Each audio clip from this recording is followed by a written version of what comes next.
بسم اللہ الرحمن الرحیم۔ دوستو، آج میں آپ کو بتانے والا ہوں کہ پاکستانی شناختی کارڈ پر درج 13 نمبروں کا مطلب کیا ہوتا ہے، آخر ان نمبروں کے درمیان میں ڈیش کیوں ڈالا جاتا ہے اور ہر نمبر کس بات کی گواہی دیتا ہے۔ تو دوستوں، بڑھتے ہیں ویڈیو کی طرف۔ ویڈیو سے پہلے آپ سے گزارش ہے کہ میری ویڈیو کو لاسٹ تک دیکھیں اور چینل کو سبسکرائب اور ویڈیو کو لائک لازمی کر دیں۔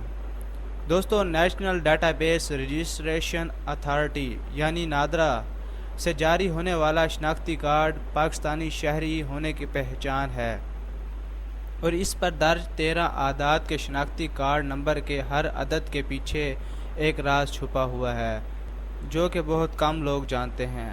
تفصیلات کے مطابق پاکستانی شہریت کے ثبوت شناختی کارڈ پر درج یہ 13 نمبر ہر پاکستانی کے لیے بالکل مختلف ہوتے ہیں۔ یہ نمبر 3 ٹکڑوں پر مشتمل ہوتے ہیں، جس کے پہلے 5 عدد میں سے پہلا نمبر یعنی 1 آپ کے صوبے کی نشاندہی کرتا ہے۔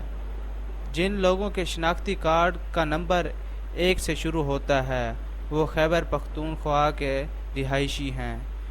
اسی طرح اگر نمبر 2 ہے تو وہ شخص فاٹا کا رہنے والا ہے، اگر 3 ہے تو وہ پنجاب کا رہنے والا ہے، اگر شناختی کارڈ کے شروع میں 4 ہے تو وہ سندھ کا رہنے والا ہے، اگر 5 ہے تو وہ بلوچستان کا رہائشی ہے، جبکہ 6 نمبر ہو تو اسلام آباد اور 7 ہو تو گلگت بلتستان کا رہائشی ہوگا۔ قومی شناختی کارڈ میں دوسرا نمبر آپ کے ڈویژن کا ہوتا ہے۔ ہر ڈویژن کو ایک الگ شناخت نمبر دیا جاتا ہے، جبکہ باقی 3 عدد آپ کے ضلع، اس کی تحصیل اور یونین کونسل کو ظاہر کرتے ہیں۔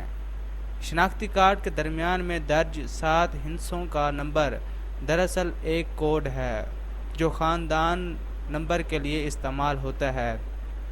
مثلاً اس کوڈ کے ذریعے شجرہ یعنی فیملی ٹری تشکیل پاتا ہے۔ انہی نمبرز کے سب سے آخر میں بائفن کے بعد درج نمبر جنس ظاہر کرتے ہیں، جس میں سے مردوں کے لیے طاق اعداد یعنی 1 3 5 7 9 استعمال ہوتا ہے۔ جن کے شناختی کارڈ میں یہ نمبر ہوں گے وہ مرد حضرات ہوں گے، اور عورتوں کے لیے جفت اعداد یعنی 2 4 6 8 رکھے گئے ہیں، اور یہ نمبر جنس عورت کو ظاہر کرتے ہیں۔ تو دوستو، یہ تھے پاکستانی شناختی کارڈ کے متعلق اہم باتیں۔ تو انشاءاللہ نیکسٹ ویڈیو میں ملتے ہیں جلد ہی، تب تک کے لیے اللہ حافظ۔